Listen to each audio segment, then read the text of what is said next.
பாஜகவினுடைய மூத்த தலைவர் தமிழிசைக்கு பேசுவதற்கு ஒன்றுமே கிடைக்கவில்லை. அவர் இப்படி ஏதாவது ஒன்று பேசிக்கொண்டு அங்கே ஒரு அங்கீகாரம் பெற நினைக்கின்றார்.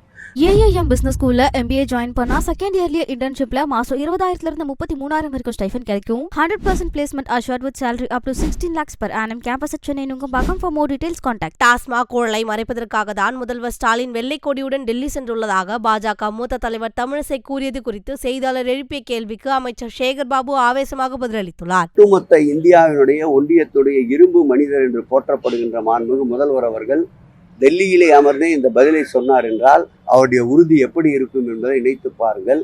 உறவுக்கு கை கொடுப்போம், உரிமைக்கு குரல் கொடுப்போம். கலைஞரின் தாரக மந்திரத்தை நெஞ்சிலே நிமிர்ந்து நிற்பவர் இருவர்ண கொடியோடு வீடு நிலை கொண்டார்.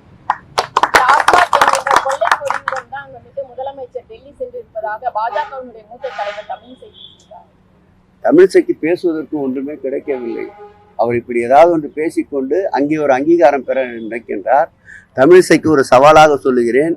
இவ்வளவு ஆற்றல் படைத்தவர், இப்படியெல்லாம் பேசக்கூடிய வல்லமை படைத்தவர் சென்னையில் ஏதாவது ஒரு சட்டமன்ற தொகுதியிலே போட்டியிட்டு வெற்றி பெற்று காட்டட்டும்.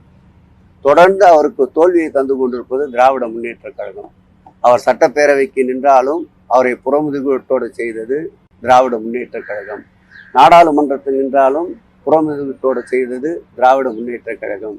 தற்போது கூட அவர் சென்னையில் இருப்பதாக தகவல் இருக்கின்ற. நின்று பார்க்கட்டும், திராவிட முன்னேற்ற கழகம் வென்று காட்டும். வந்துடுச்சம்மா அவனுக்கு வேற என்ன போயிடும் சூடா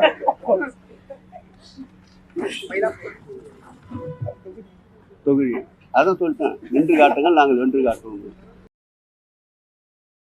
செய்திகளை உள்ளது உள்ளபடி தெரிந்து கொள்ள ரெஃப்ளெக்ட் நியூஸை சப்ஸ்கிரைப் பண்ணுங்க.